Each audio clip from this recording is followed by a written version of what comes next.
யூதா 15ஆம் அதிகாரம். யூதா புத்திரரின் கோத்திரத்திற்கு அவர்களுடைய வம்சங்களின்படி உண்டான பங்கு வீதமானது, ஏதோமின் எல்லைக்கு அருகான சீன் வனாந்திரமே தென்புறத்தின் கடை எல்லை.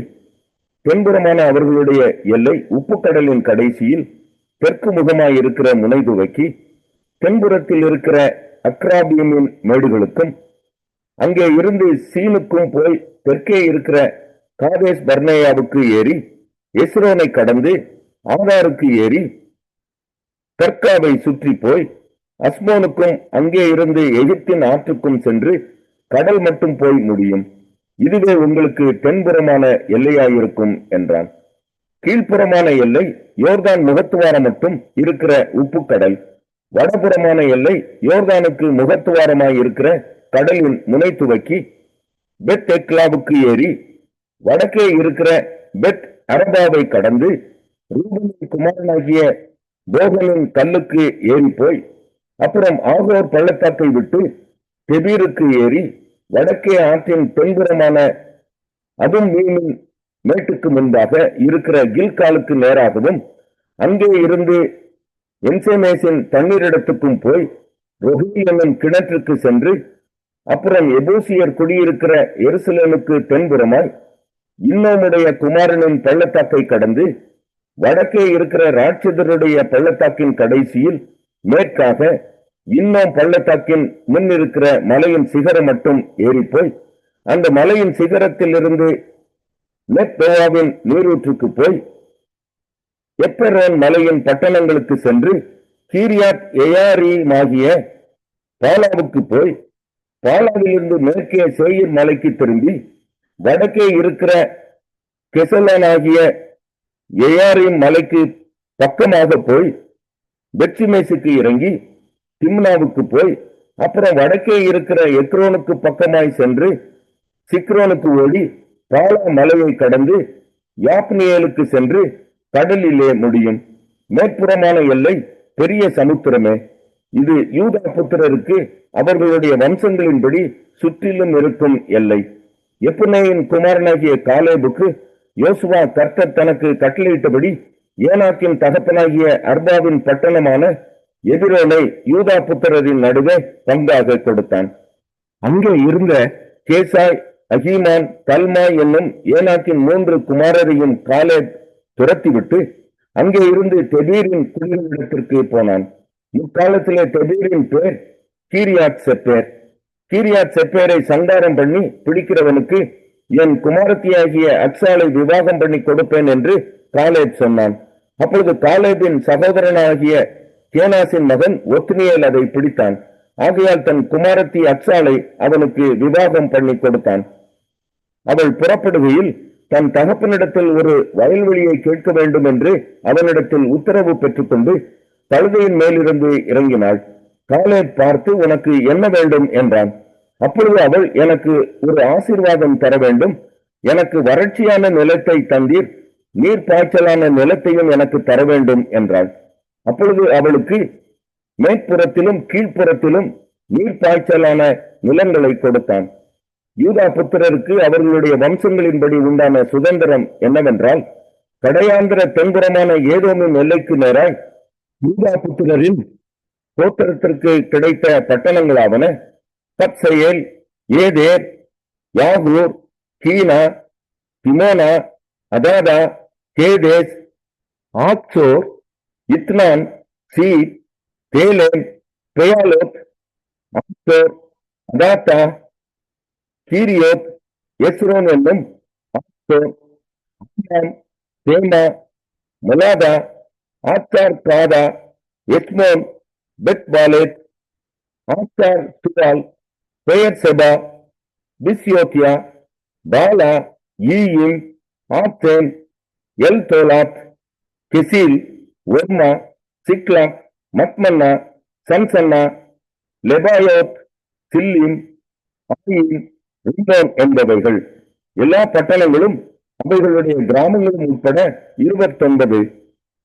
பள்ளத்தாக்கு நாட்டில் எஸ்தாவோல், சோரியா, அஸ்னா, சனோகா, என்கன்னீம், தப்புவா, ஏனாம், யர்மோத், அதுல்லாம், சோக்கோ, அசேக்கா, சாராயிம், அதித்தாயிம், கெதேரா, கேதே, ஒத்தாயிம். இந்த பட்டணங்களும் அவைகளுடைய கிராமங்களும் உட்பட 14.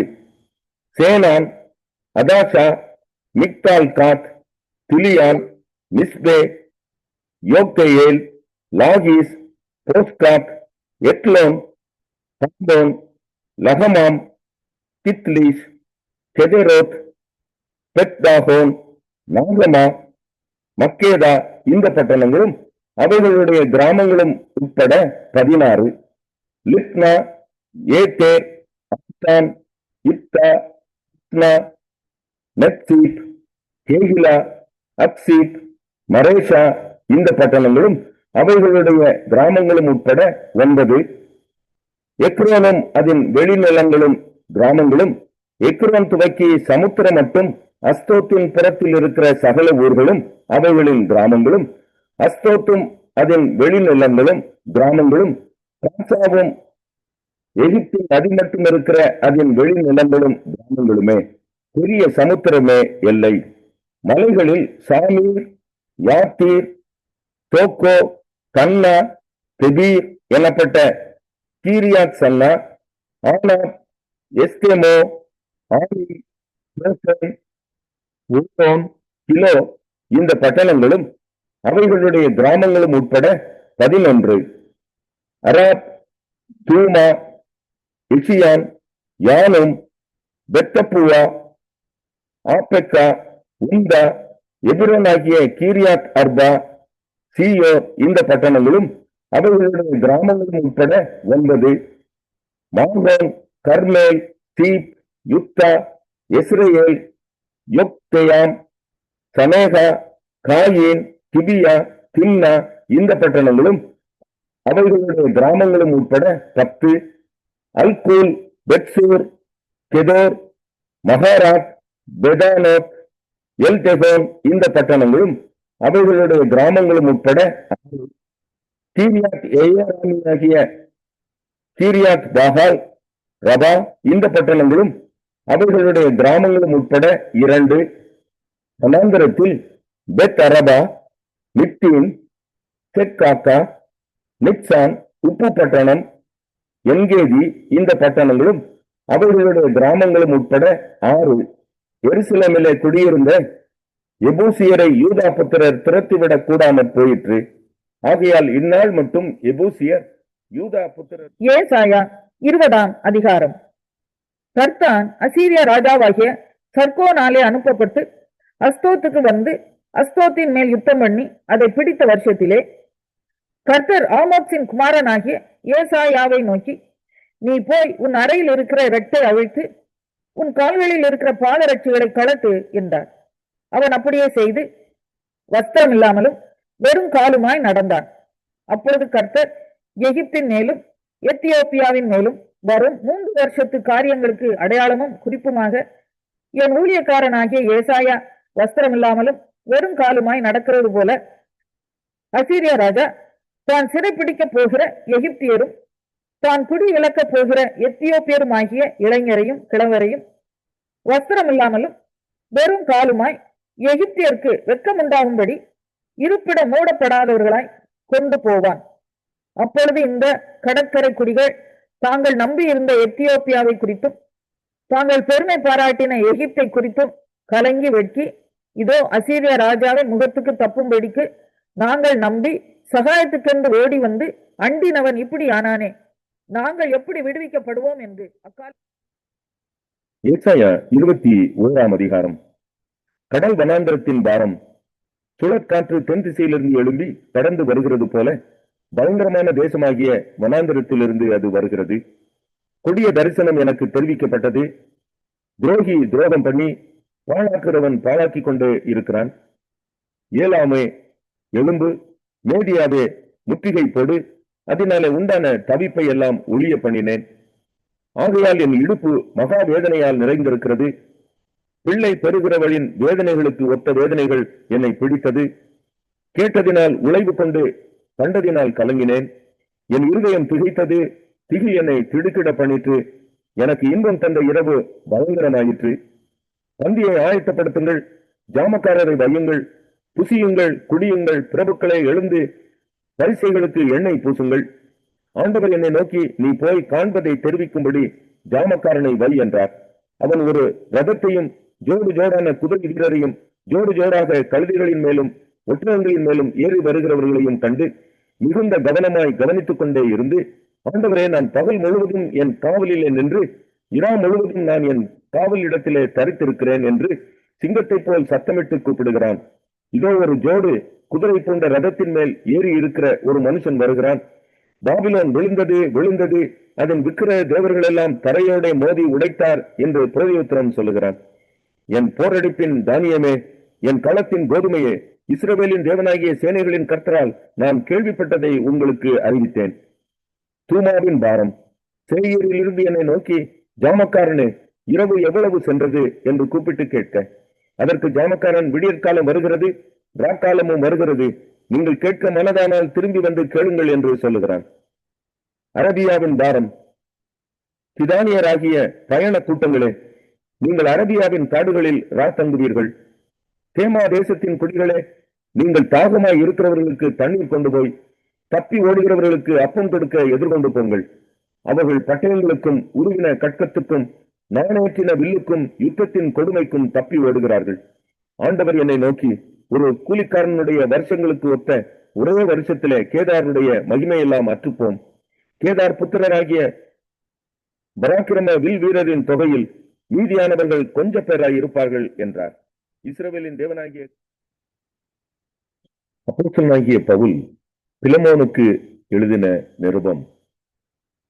கிறிஸ்து இயேசுவின் நிமித்தம் கட்டப்பட்டவனாய் இருக்கிற பவுலும் சகோதரனாகிய தீமோத்தேயும் எங்களுக்கு பிரியமுள்ளவனும் உடன் வேலையாளுமாய் இருக்கிற பிலமோனுக்கும் பிரியமுள்ள அப்பியாளுக்கும் எங்கள் உடன் போர் சேவகனாகிய அர்க்கிப்புவுக்கும் உம்முடைய வீட்டிலே கூடி வருகிற சபைக்கும் எழுதுகிறதாவது, நம்முடைய பிதாவாகிய தேவனாலும் கர்த்தராகிய இயேசு கிறிஸ்துவினாலும் உங்களுக்கு கிருபையும் சமாதானமும் உண்டாவதாக.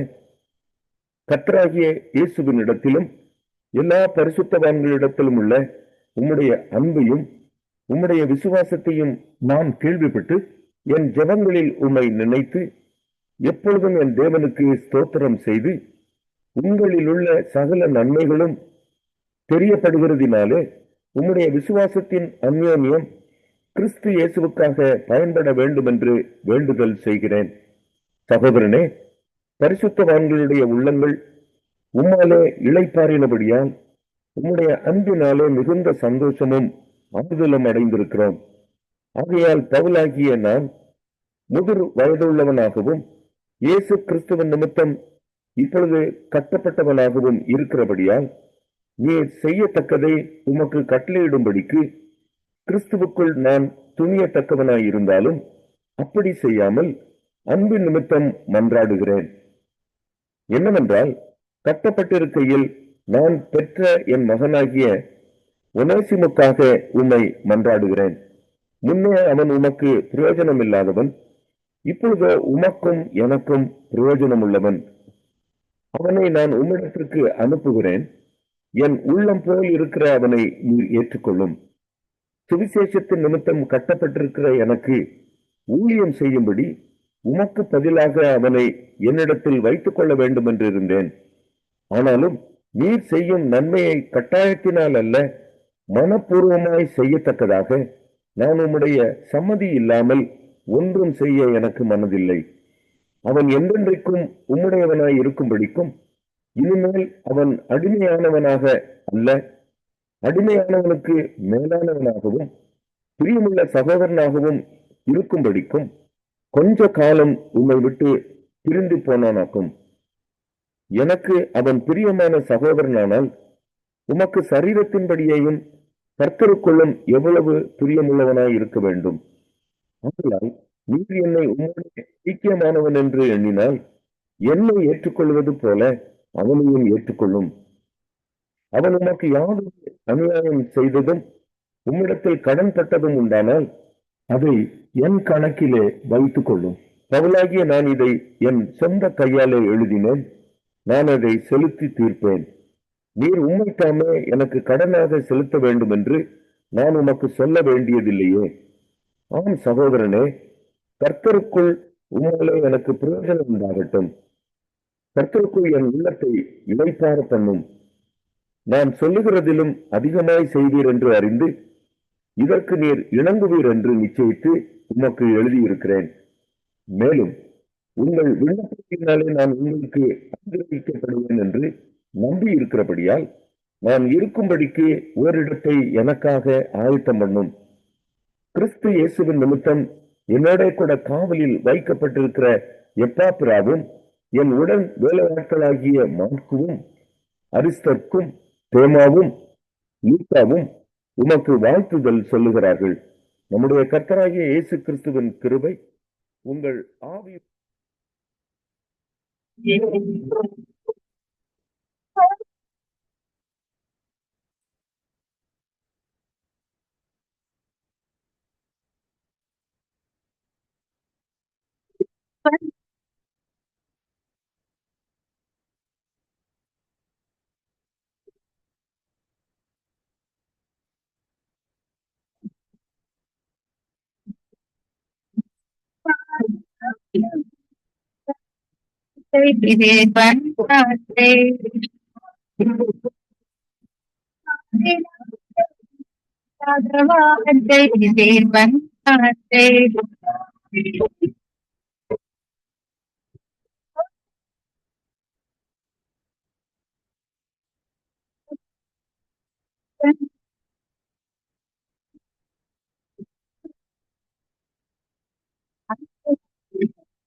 கர்த்தருக்கு மகிமை உண்டாவதாக.